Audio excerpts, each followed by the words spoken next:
Welcome to section 2.2 in our Stat 300 class. This is going to give us a visual display of what we're finding in frequency tables. So the purpose of a frequency table is to take a list of data and organize it in such a way where you can get a quick idea of how the data is distributed or what it looks like. And so in section 2.2, we actually make that super visual by utilizing what's called a histogram, which is the standard statistics graph of data. And I put a definition here. A histogram is a bar graph that displays the data in a frequency table. It is drawn so that there are no gaps between the bars. So in order to accomplish that, what we're going to have to use is class boundaries. And I'll show you how that's to be done. Let me just make up a frequency table with you. Come in here and I'll make up some classes. And I'll make that first class 0 to 2. The next class then would start at 3 and go up to 5. And you can see that my class width is 3. That if I add 3 every time, I can get my new first number. And if I add 3 to the end, I can get my last number. So that's my classes. Maybe they represent age or something like that. It doesn't matter for us. But here's a frequency table. They're going to give us a frequency table or ask us to construct one. And let me just make up some numbers. 15, 14, 3, 2, 1.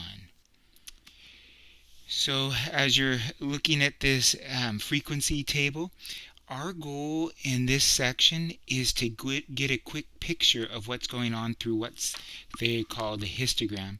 And so what the histogram is going to do is it's going to produce a bar graph, right? Where that first rectangle is up at a height of 15. Just name that as 15. The second rectangle that has to be drawn right next to it is almost as high. Its height is 14. And then we got some small ones. 3, 2, and 1.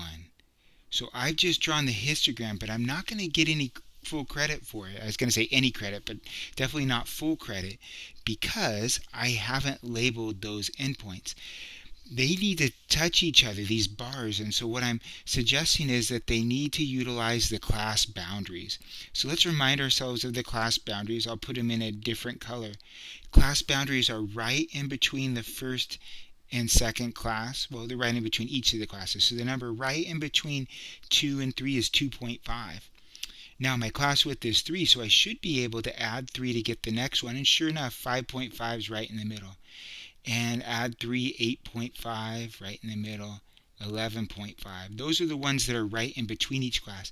And then by the same pattern like you did in the last section, we extend above, and then also below. So we come down to this negative 0.5. So theoretically, I won't take off for this, we should make this a floating y-axis. By doing a little break. That means that y-axis is floating in midair, right? Not midair, but it's floating back and forth where I can name a starting point as any point that I want, and I've just moved that axis closer. So as I go in here, let me switch back to red. The labelings for these are important. This is negative 0.5 right here and a 2.5.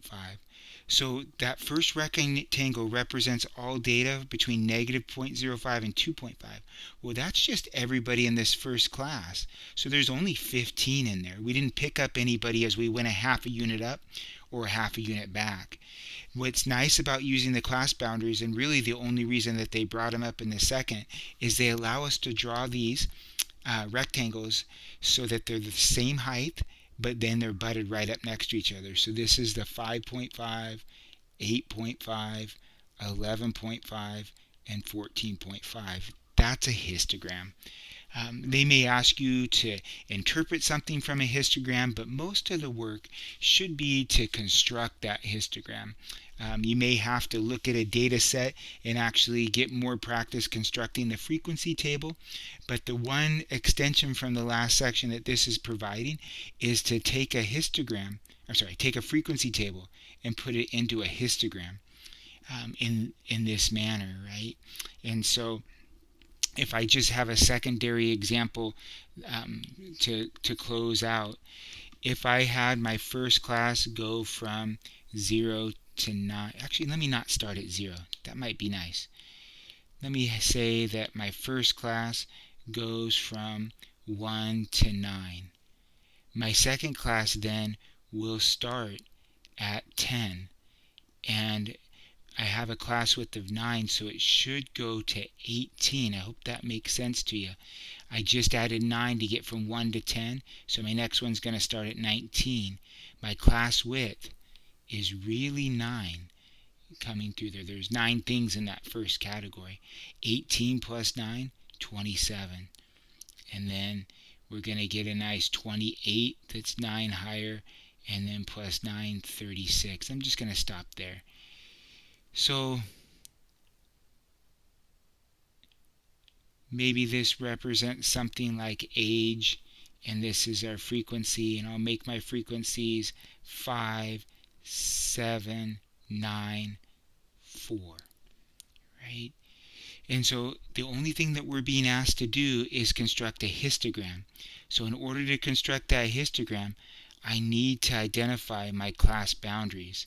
And so what are they? Well, one of them is 9.5, and 9 later at 18.5, and 9 later at 27.5, and 9 later at 36.5, and 9 below that first one to come in at 0.5. Don't put a negative on it because you did not go negative. So we're at 0.5. So how would I draw this? Let me change to a blue so I can get my axes in there. I'll be technical and make a floating y-axis. I don't think they'll be that technical. It wouldn't matter. I wouldn't take off if you did. So I'm going to draw a rectangle that I'm going to say is up a height of 5. I'm going to follow that one up with one that's bigger, that's at the 7 height, and one that's even taller at the 9 height. Okay. And then one that is below the 5 at the 4 height. Don't worry about perfection. We're just trying to get a quick picture of what's going on. If we wanted perfection, we would drop things into a graphing calculator and go. We're just wanting quick pictures of data. So there's a 0.5, the 9.5, the 18.5, the 27.5, and the 36.5. Those labelings will get you that full credit that you need. I think in the homework and then on the exams as well, it's a matching type of situation. So ideally it will go well, but that's my description of this section 2.2.